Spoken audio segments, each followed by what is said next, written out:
Madame, Monsieur, chers amis, même si j'ai eu l'occasion de présenter mes vœux à quelques-uns d'entre vous, en les croisant sur le marché ou durant ma permanence, les outils modernes nous donnent la possibilité de le faire pour le plus grand nombre et j'en suis vraiment ravie.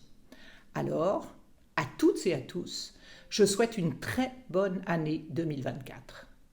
Qu'elle vous garde, tout d'abord, en bonne santé et qu'elle soit source de satisfaction et de réussite dans vos projets personnels et professionnels. 2023 aura été une année vraiment pas comme les autres. La situation internationale est compliquée et explosive et dans notre pays, nous en sommes tous conscients.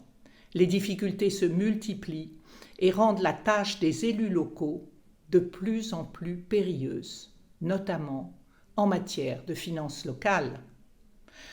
Pour autant, à Mont-Saint-Aignan, elle fut riche en réalisations.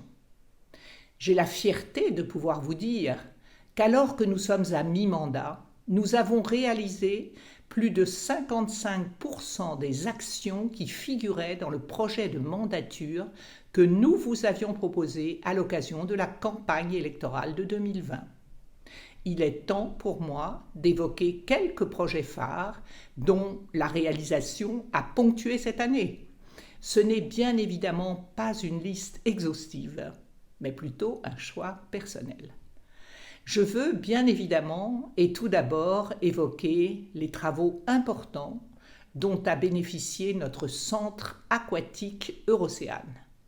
Construit dans les années 70, il a, en 2001, déjà fait l'objet d'une rénovation d'ampleur. Et il était temps de lui redonner un peu de lustre afin que son attractivité et son titre de premier centre aquatique de la métropole ne se démentent pas. 2023 aura été une année très sportive puisqu'au printemps, nous avons inauguré à la fois la rénovation des terrains de tennis du centre sportif et la création de 2 pistes de paddle. Nous sommes très heureux d'avoir pu cofinancer ce projet avec le club, l'un des plus importants du département. Je les en remercie. Dans un registre différent, nous avons commencé un travail important de végétalisation de nos cours d'école. Avec le réchauffement climatique, nous allons connaître de plus en plus des périodes de forte chaleur. La fraîcheur, la présence accrue de la nature seront très appréciées dans l'avenir, comme c'est déjà le cas à l'école Saint-Exupéry. Nous sommes par ailleurs très fiers de notre 3e abeille, reçue en fin d'année pour notre action en faveur des ruches dans le cadre du label Apicité, et bien évidemment de notre 2e étoile dans le cadre du label Territoire engagé transition écologique, une reconnaissance de notre action en faveur du développement durable, de la biodiversité et de la transition énergétique. Nous sommes également heureux d'avoir pu accueillir Émilie Chédid pour inaugurer le parvis de l'espace Marc Sanguier, qui désormais porte le nom de sa grand-mère, André Chédid, poétesse de grande renommée.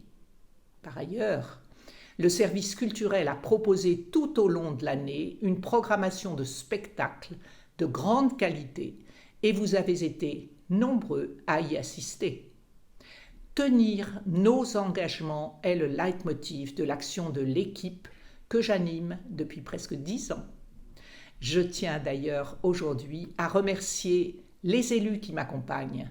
Je connais leur engagement et le plaisir qu'ils ont à œuvrer pour notre ville.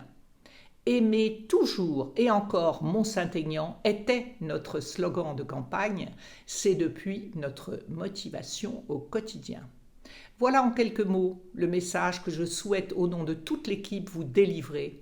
Il ne me reste encore une fois qu'à vous souhaiter une très très bonne année nouvelle.